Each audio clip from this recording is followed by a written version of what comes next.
Tonight, we travel deep beneath the quiet earth, into the old tin mines of Cornwall, where soot once clung to every surface, and lanterns flickered like small, trembling stars. Imagine standing there now, far underground, the walls around you cool and ancient. Your lamp sways gently in your hand, casting a soft amber glow across the stone. The air is thick, carrying the scent of earth that has not seen daylight for centuries. And then you hear it, a tapping, soft, rhythmic, like the quiet heartbeat of the mind itself. A sound that seems to move through the walls, closer, then fading, then returning again. Miners once said that this was not simply sound, not simply echo. It was someone or something. These were the knockers, the ghostly miners of Cornwall, the beings said to wander the tunnels, glimmering in darkness, half shadow, half memory. Tonight, you will hear their story, a story whispered for centuries under earth and stone, a story meant to lull you gently into sleep. The knockers, sometimes called knackers, were believed to dwell deep in the tin-rich veins of Cornwall and Devon. Most miners never truly saw them. They felt them. They heard them. They watched as tools moved on their own, as small offerings disappeared, as shadows shifted when no one was near. Those few who claimed to glimpse one always described the same vision. Small figures, 2 or 3 feet tall, dressed like miners themselves. Little boots dusted with mud, tiny helmets, small pickaxes that glinted faintly in the dim light, like reflections twisted through darkness and silence. And always, always, the knocking. It echoed through tunnels like a message, a warning, or a soft invitation to follow. Older miners said the knocks followed a pattern, a language of stone and sound. A fast, urgent tapping might lead you toward rich ore hidden in the rock. A slower, heavier rhythm signaled danger, a roof about to shift, a tunnel about to give way. In this strange world beneath the earth, the knockers could be guardians or mischief makers, depending on their mood. One day, they might save your life. The next, they might hide your tools or lead you toward a tunnel best left untouched. And so the miners, with tired hands and hearts full of superstition, learned to live with both possibilities, light and shadow, woven into one. Miners developed ways to keep the knockers content. Each day, they saved the very last bite of their pasty, a warm, humble meal carried deep underground. That final morsel was thrown gently into the darkness as an offering, a thank you, a plea for safety, a whispered truce. Some offered breadcrumbs, others poured out a sip of tea. And then there was the rule every miner obeyed without question: never whistle in the mines. You could talk, sing, even shout, but whistling? Never. It disturbed the knockers like an insult to their own tapping voices. Veteran miners would stop anyone who tried to whistle, not out of anger, but fear. For in those old tunnels, anger was rare, fear was common. Respect for the knockers was universal. When Cornwall's mines began to close in the 1800s, the miners, known as Cousin Jacks, carried more than tools when they sailed across the ocean. They carried their stories. In the gold and silver mines of America, the knockers resurfaced, familiar as old friends, strange as dreams. American miners at first laughed at the tales, little men tapping on walls, spirits that disliked whistling. But soon they too heard the knocking. Soon they too felt watched in the quiet pockets of the mine. The knockers became Tommyknockers, a name born from the old nickname for British men. Offerings continued, customs spread, whispers deepened. The legend did not fade, it grew. It adapted.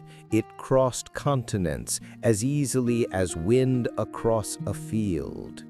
And when American mines closed in the 1950s, Cornish descendants petitioned to open the sealed tunnels, not for people, but so the knockers might escape.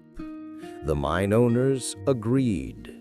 Some say the knockers slipped out as softly as mist and found new tunnels to wander. Others say they linger still, waiting for footsteps that may never return. For centuries, we assumed the knockers were unique to Cornwall. But the deeper researchers looked, the stranger things became. Cultures that never touched Cornwall, never heard of Cousin Jacks, told the same stories. In Wales, the blueback and the coblin, small beings who tapped on stone, helpers and tricksters, enemies of whistling. In northern England, the bluecaps, flickering lights that led miners to rich coal veins. In Germany, the kobolds, spirit miners who tapped on walls and lured people to blue ore that brought sickness. In Ukraine, the shubin, a helper at times, a danger at others. And across the ocean again, in Peru, the muki, a small miner goblin who softened stone and accepted offerings of coca leaves and alcohol.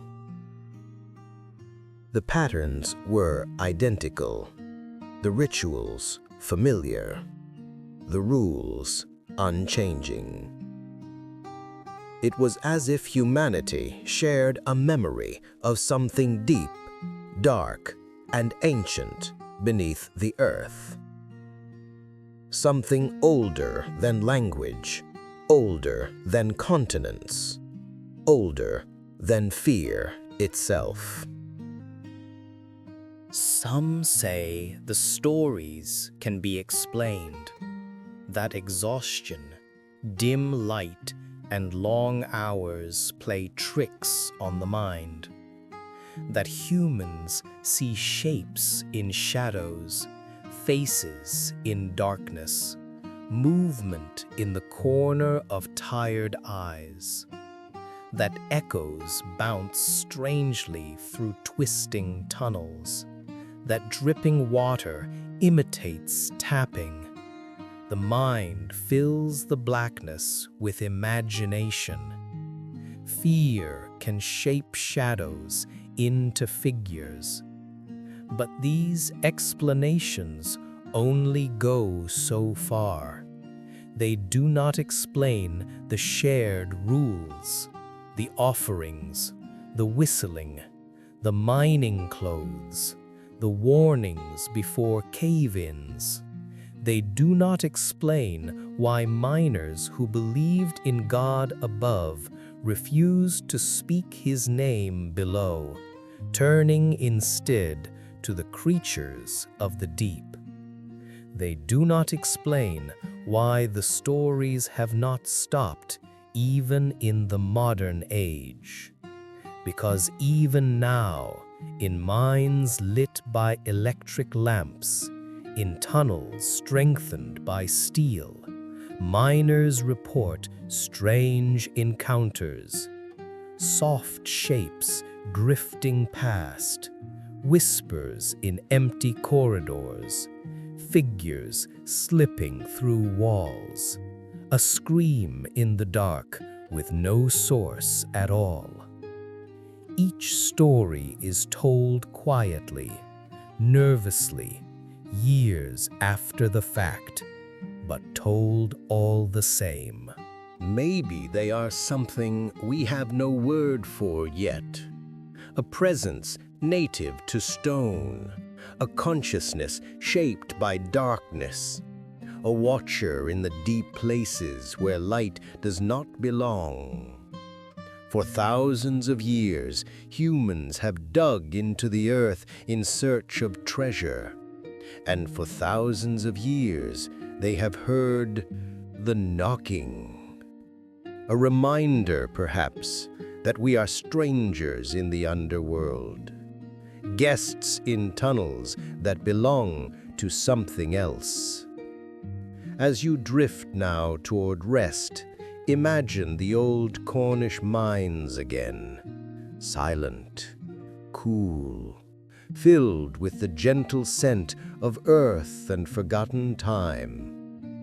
Imagine the knockers not as frightening beings, but as quiet companions, shadows shifting like dreams, tapping softly as if speaking through stone. Let their rhythm become your rhythm. Let their silence become your calm. For in the deep places of the world, the knockers still wander, shy, mysterious, ancient as the earth itself. And tonight, as you drift into sleep, their story keeps you company. Softly, gently, quiet as the last echo of a pick striking stone in a mine long abandoned. Good night, and sleep well.